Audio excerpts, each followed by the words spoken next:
한명희는요, 현재 이 복잡한 정치 상황과 수양대군의 위기가 자신에게는 오히려 기회구나. 기회다라고 생각을 했던 거예요. 대단하네. 자, 제가 앞에서 한 명의 친한 친구가 있다 그랬죠? 네. 누구라 그랬죠? 권람. 맞습니다, 권람.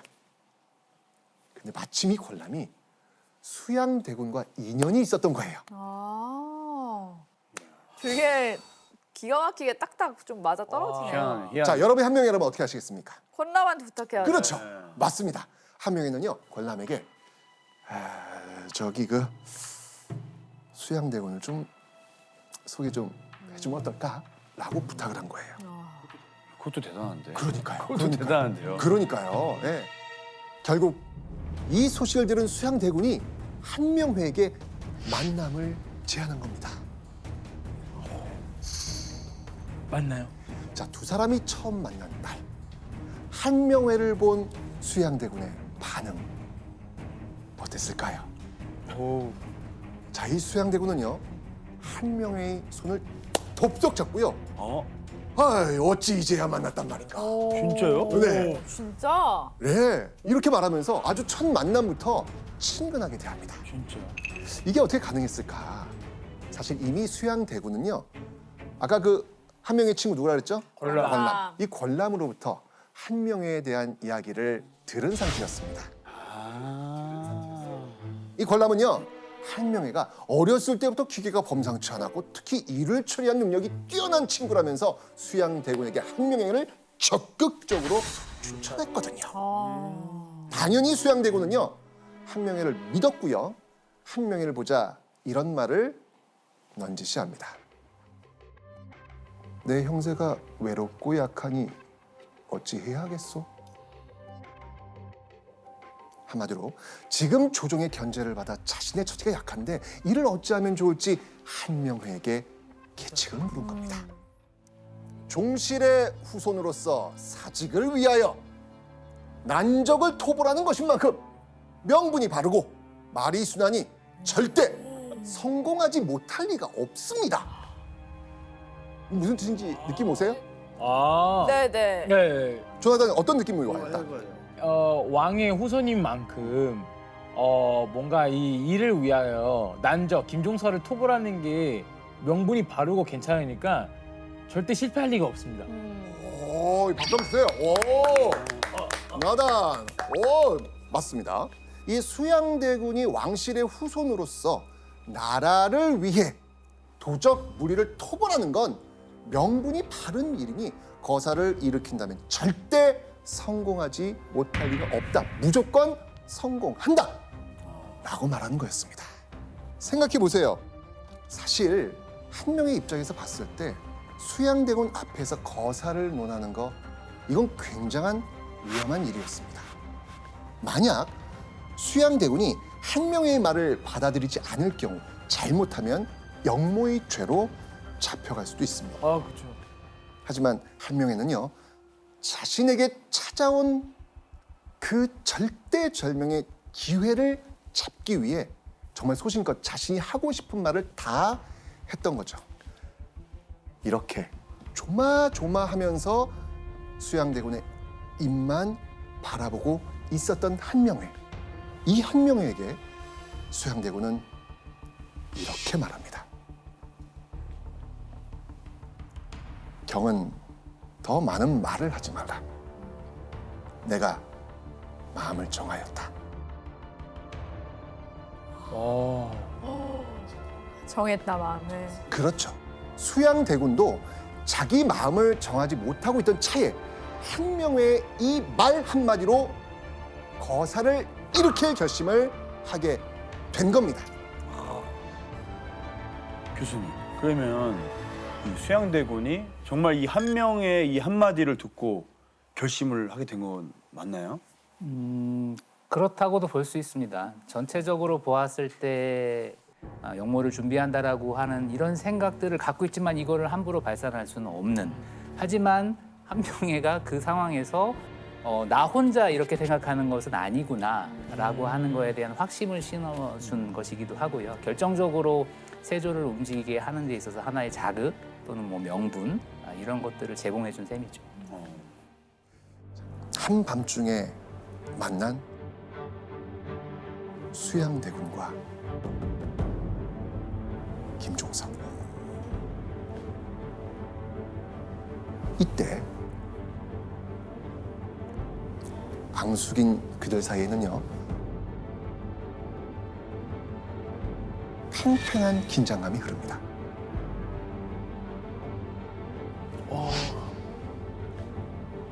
그때 김종서가 먼저 어색한 침묵을 깨고 수양대군에게 방으로 드시지요.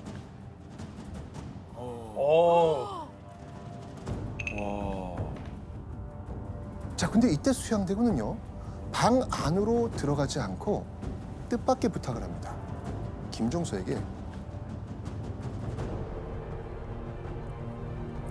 이 편지를 좀 읽어주시지요. 편지를 건네면서 편지를 읽어달라고 합니다. 현실을요? 네. 갑자기 편지? 김종서는 굉장히 의아하게 생각했지만 일단 편지를 읽으려고 합니다. 그런데 그 순간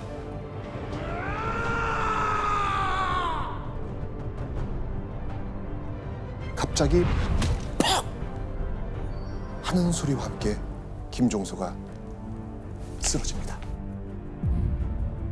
수양대군의 신호를 받은 시종이 김종서에게 철퇴를 내려친 겁니다.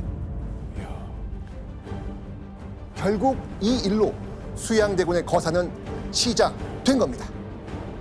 자, 그 후 수양대군은요, 다음 작전에 돌입합니다. 자, 김종서를 지금 쓰러뜨렸고요. 다음 누굴 찾아갔을까요?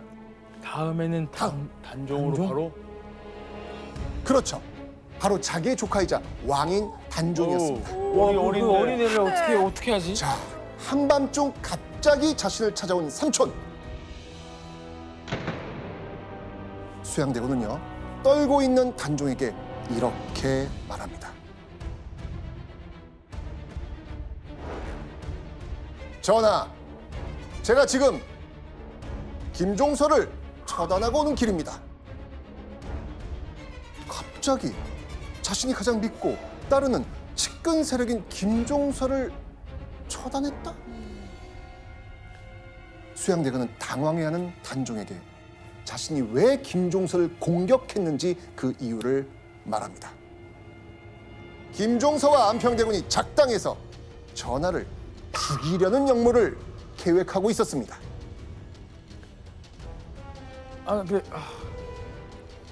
이 말을 들은 당시 13살의 단종은 수양대군의 말을 듣고 이렇게 말합니다. 삼촌, 살려주세요.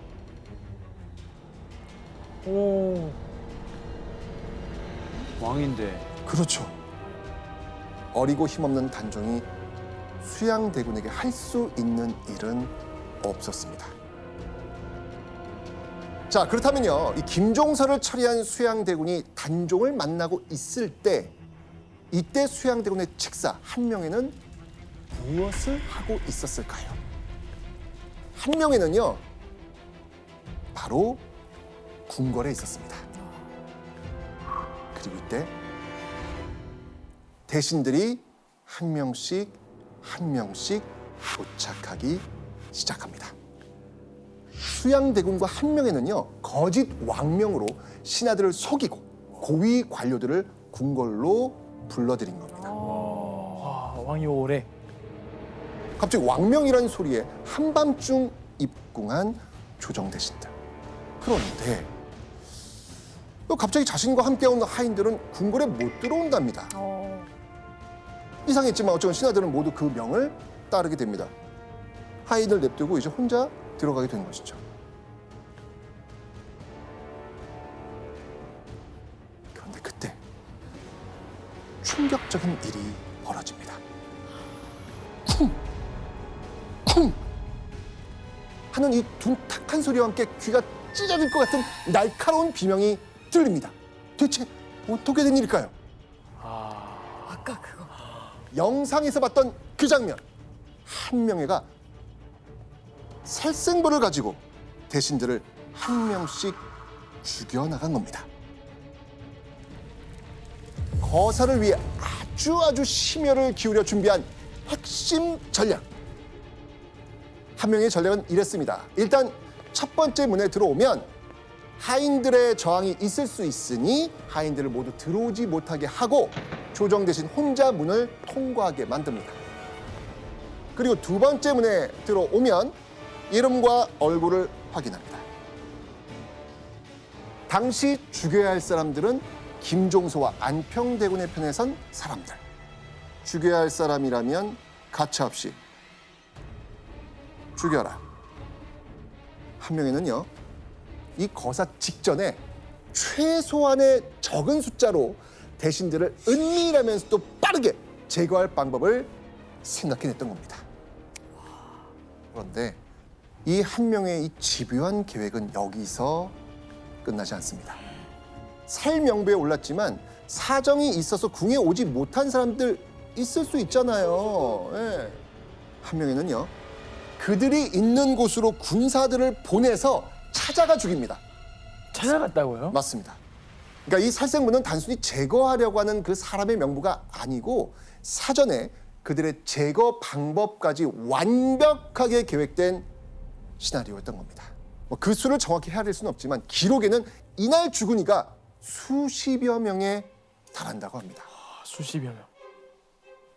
불과 1년 전까지만 해도 경덕궁 궁직에 불과했던 한 명의 이 생살부, 이 손에 조정 고위 대신들이 목숨을 잃어갔던 겁니다.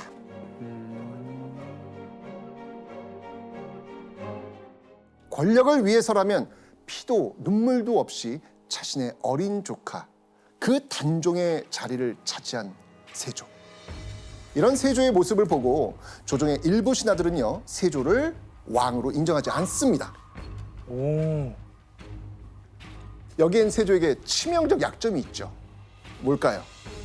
명분이 명분. 없다. 그렇죠. 왜 그렇게 했냐? 그렇죠. 이게 정당성이 그쵸, 없는 거예요. 그쵸. 정당성이. 정당성이 없죠. 단종이 삼촌인 세조에게 폐위되자 이를 두고 볼 수 없다고 여긴 신하들. 이들은요, 세조를 암살하고 단종을 다시 왕으로 올릴 계획을 세웁니다. 와, 세게 갈려하네. 와. 그렇죠. 그렇죠. 그리고 이 계획에 참여한 신하들은요, 수십여 명에 달합니다.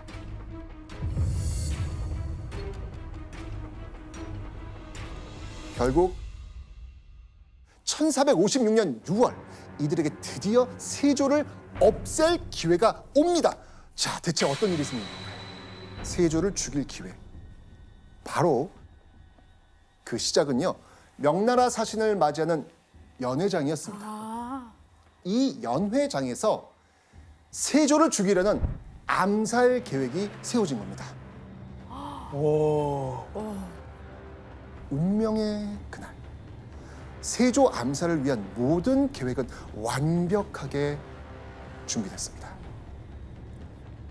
그런데 연회가 열리기 전 아침, 갑자기 뜻밖의 인물이 연회장에 등장합니다. 그 인물은 누굴까요? 세조를 암살하기로 한 바로 그날, 갑자기 한명회가 느닷없이 연회장을 방문을 한 겁니다. 뭐지? 그리고는 이렇게 말합니다. 전하, 연회장이 좁고 무더우니 칼을 찬 호위병을 들이지 마시옵소서. 이거 결국 무슨 뜻이겠습니까? 자, 사실 이 조선에서는요, 큰 연회나 행사가 있을 때 유능한 무사를 호위하게 합니다. 그런데 행사 당일 연회장을 호위하는 무사 중에 세조를 죽이고 단종을 복위시키려는 무사가 포함되어 있는 거예요. 와. 아니 이분 뭐 하는 사람이에요? 어떻게 알죠? 이 평소 눈치가 빠르고 이 정세를 읽을 줄 알았던 한 명에는요, 호위무사의 명단에 세조를 반대하는 세력이 포함되니까 그걸 예의주시하고 있었던 겁니다. 결국 한명회는요 눈치 빠른 판단으로 이날 세조의 목숨을 살린 겁니다. 그런데요 더 큰 사건은 그 뒤에 일어납니다. 이 세조는요 자신을 죽이려고 했던 일에 가담한 주요 멤버들을 정말 잔인하게 고문하고 사지를 찢어 죽이는 거열형에 처합니다. 아이고. 들어보셨죠? 사육신 들어봤어요. 사자가 죽을 사자잖아요. 네. 죽은 6명의 신하. 사육신은 단종에게 끝까지 충성을 다하다 죽은 6명의 신하입니다. 사실 이날 이 거사가 실패하니까 이 거사를 계획했던 사람들 중에 한 명이 동료들을 배신하고 세자를 죽이려 했다는 이 암살 계획을 알린 거예요. 폭로한 거예요. 아이고. 그래서 우리가 이게 알게 되는 거구나. 네. 이 사육신을 향한 이 세조의 복수 여기서 끝나지 않습니다. 끝나지 않습니다. 이번에는요 단종 복위 운동의 싹을 잘라버리려고 합니다. 아이고야. 바로 조카 단종의 존재, 그 싹을 잘라내는 것. 아이고. 그래서 한명회를 비롯한 신하들은요 단종을 없애야 합니다 라고 요청을 합니다. 결국 세조는 단종을 멀고 먼 강원도 영월 땅으로 유배 보내버립니다. 그 후 단종은 17살 나이에 유배지에서 쓸쓸하게 죽음을 맞이하죠. 아유. 하지만 그 후로도 이 세조를 공격하려는 크고 작은 계획은 계속 일어납니다. 아까도 얘기했지만 뭐가 지금 부족해요 지금. 명분. 명분 정당성이 정당성이요. 지금 부족하니까 계속 이게 일어나는 거예요. 자 이렇게 전국이 불안해지니까 세조가 계속해서 의지하는 사람 누구겠습니까? 한명회. 네, 바로 세조가 가장 믿는 인물이자 세조를 왕으로 만든 킹메이커 한명회였습니다.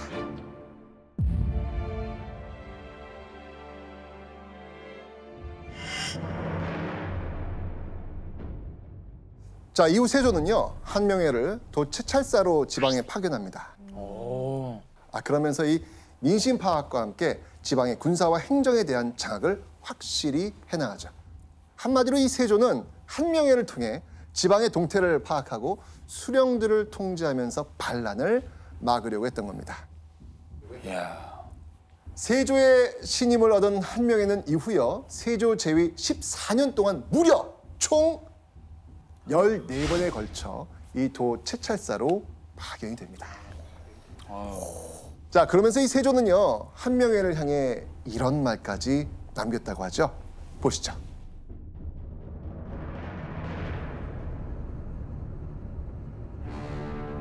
경의 이목이 곧 나의 이목이다. 이야. 우와. 한마디로 한명회가 보는 게 내가 보는 거고 한명회의 마음이 세조 자신의 마음과 같다는 겁니다. 너의 눈이 곧 나의 눈이다. 맞아요. 맞습니다. 예. 이런 말까지 들은 한명회를 함부로 대할 수 있는 사람 과연 조선에 있을까요? 없죠. 네. 자 이러면서 한명회는요 세조의 이 막강한 지지 속에 더욱더 승승장구합니다.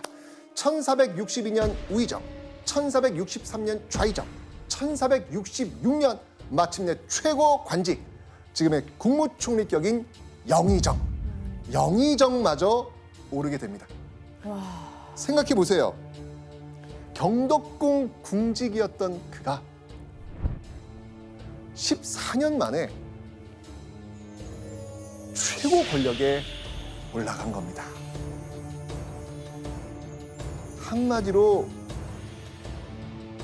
한명회의 인생 역전 그 자체가 된 거죠. 예, 인생에 맡겼네. 그럼요. 네.